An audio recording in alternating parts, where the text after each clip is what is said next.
Why inflation in China is low. Almost everywhere you look, central banks are attempting to battle high inflation. Inflation peaked at 9% in the United States last year, the highest level in over 4 decades, prompting the Federal Reserve to begin an aggressive cycle of rate hikes.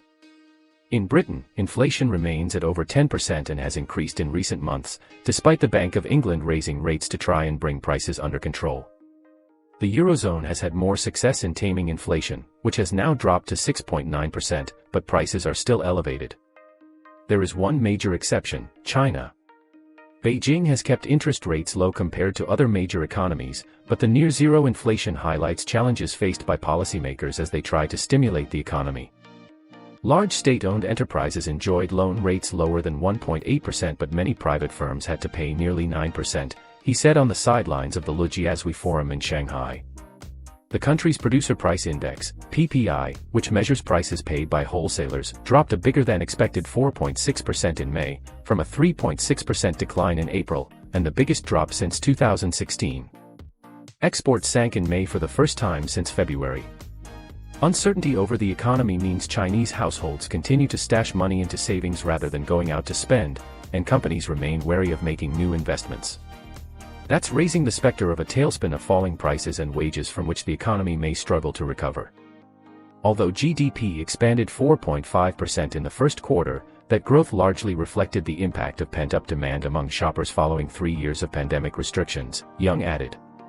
Stripping that out, GDP growth would have been only 2.6%. There's plenty of money in the economy. The broad money supply, as measured by M2, increased by a record high of $5.6 trillion in the past 15 months.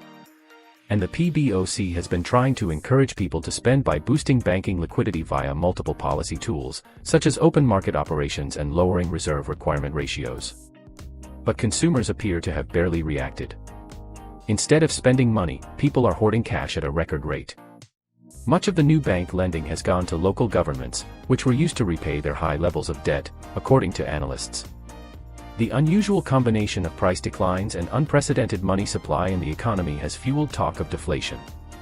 Deflation is defined as a sustained and broad decline in general price levels for goods and services over a period of time.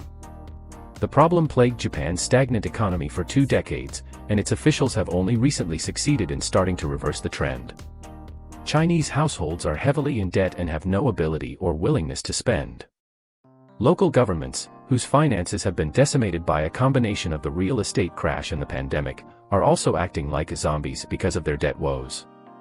China consumer recovery is still in its early stage, given the fact that the economy has been weak for quite some time, and people's income levels are not that strong. There is an expectation for the Chinese government to do more in providing stimulus to boost the economy's weak demand.